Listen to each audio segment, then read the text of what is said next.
بہت پرانے زمانے کی بات ہے، ایک خوبصورت گاؤں میں ایک کسان رہتا تھا۔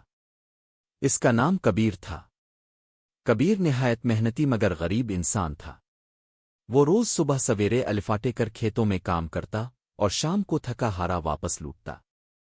اس کی کمائی اتنی ہی ہوتی تھی کہ بمشکل اس کے گھر کا چولہا جلتا۔ ایک دن کبیر کو ایک انوکھا تحفہ ملا۔ گاؤں کے بزرگ بابا جی نے اسے ایک مرغی دی اور کہا، یہ کوئی عام مرغی نہیں ہے، اس کا خیال رکھنا، یہ تمہاری تقدیر بدل سکتی ہے۔ کبیر نے شکریہ ادا کیا اور مرغی کو لے آیا۔ جادوئی تبدیلی۔ اگلی صبح کبیر جب مرغی کے ڈبے کے قریب گیا تو اس نے ایک چمکتا ہوا سنہرا انڈا دیکھا۔ یہ کیا؟ سونے کا انڈا؟ کبیر حیران رہ گیا، مگر اسے بابا جی کی بات یاد آئی۔ وہ سونا بازار میں لے گیا اور اسے اچھے داموں بیچ آیا۔ یوں کبیر کی زندگی بدلنے لگی۔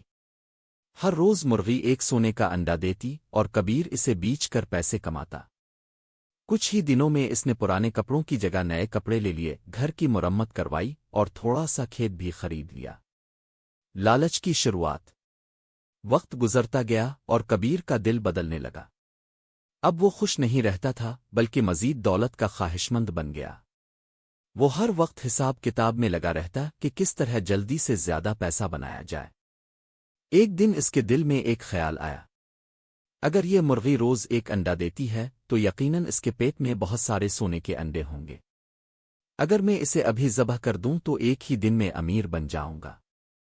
کبیر نے کسی سے مشورہ نہ کیا۔ اگلی صبح اس نے چھری الفاٹے آئی اور مرغی کو مار دیا۔ مگر جب اس نے مرغی کا پیٹ چاک کیا تو اندر کچھ بھی نہ تھا، نہ سونے کے انڈے نہ کوئی خزانہ، بس خاموشی اور پچھتاوا اور سبق۔ کبیر کے ہاتھ کانپنے لگے، آنکھوں سے آنسو بہنے لگے۔ میں نے کیا کر دیا؟ میری خوشی، میری کامیابی، سب کچھ اسی مرغی کی وجہ سے تھا۔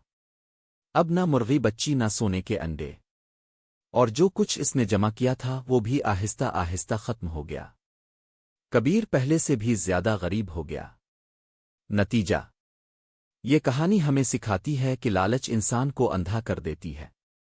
صبر، شکر اور محنت سے ہی اصل ترقی ملتی ہے۔ کبھی کبھار تھوڑا تھوڑا ملنا روز روز کی نعمت ہوتی ہے۔ جو لالچ میں سب کچھ ایک ساتھ چاہت